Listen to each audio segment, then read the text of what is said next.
নিজের বাগদত্তা স্ত্রী ও প্রাণপ্রিয় বন্ধুকে অন্তরঙ্গ অবস্থায় দেখে পুরো পৃথিবী থমকে যায় রনির। আজকে তার বাগদত্তা স্ত্রী প্রিয়ার জন্মদিন ছিল। ও ভেবেছিল প্রিয়াকে সারপ্রাইজ দিবে।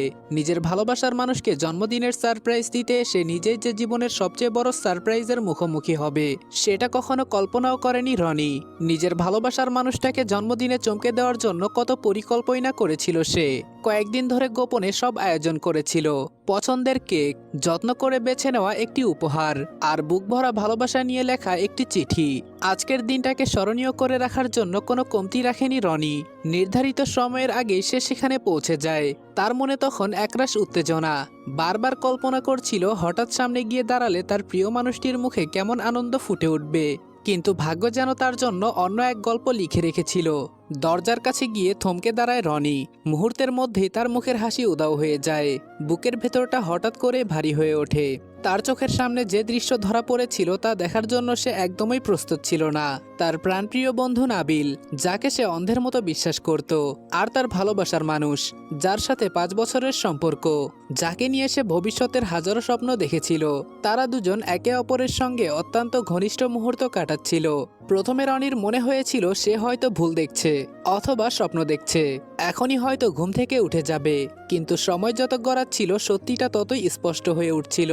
সবচেয়ে কষ্টের বিষয় হলো তারা নিজেদের মধ্যে এতটাই ব্যস্ত ছিল যে অনেকক্ষণ ধরে সেখানে দাঁড়িয়ে থাকা রনিকে একবারের জন্য খেয়াল করেনি।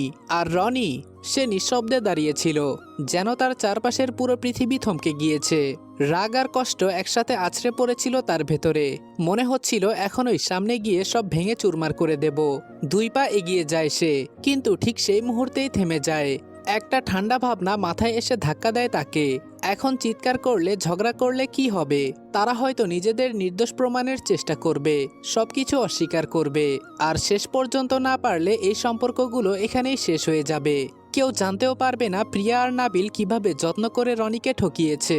তাদের এত বছরের বিশ্বাস ভাঙার শাস্তি শুধু সম্পর্ক ভেঙে দেওয়া, এটা তো মেনে নেওয়া যায় না। রনি ধীরে ধীরে পেছনে সরে আসে, বাড়ি থেকে বের হয়ে যায়, আর মনে মনে বলে ওরা দুজন আমাকে যেভাবে আমার কাছে থেকে ঠকিয়েছে, ঠিক একইভাবে ওদের কাছে থেকে ওদেরকেও আস্তে আস্তে ধ্বংস করব। ওদের এমন অবস্থা করব যে ওরা নিজেদের মৃত্যু নিজেই কামনা করবে। এটা রনি তালুকদারের প্রমিস। রনি তালুকদার দেশের অন্যতম সফল ব্যবসায়ী রেহমান তালুকদার এবং খ্যাতনামা চিকিৎসক আফসানা তালুকদারের একমাত্র আদরের ছেলে। ছোটবেলা থেকেই নাবিলের সঙ্গে তার গভীর বন্ধুত্ব।